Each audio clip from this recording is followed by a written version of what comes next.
Kebun Binatang Bali menggelar ritual tumpek kandang yang bermakna wujud kasih sayang dan penghormatan terhadap satwa.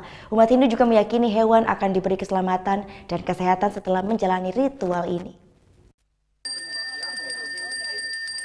Umat Hindu di Bali menggelar ritual tumpek kandang untuk satwa yang ada di lingkungan mereka. Ritual yang selalu digelar setiap 210 hari sekali ini merupakan wujud penghormatan dan kasih sayang terhadap satwa, serta bermakna untuk menjaga keharmonisan antara makhluk hidup dengan alam semesta. Kebun Binatang Bali yang terletak di Desa Singapadu, Gianyar juga mengadakan ritual tumpek kandang di areal pura.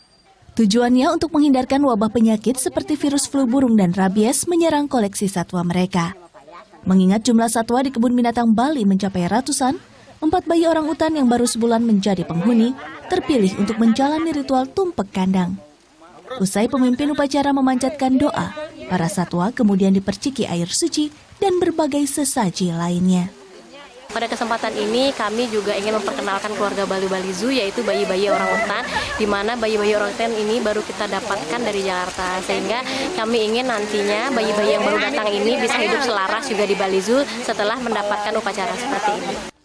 Umat Hindu meyakini setelah menjalani ritual ini, satwa akan diberi keselamatan serta kesehatan. Muhammad Hasanuddin melaporkan untuk NET.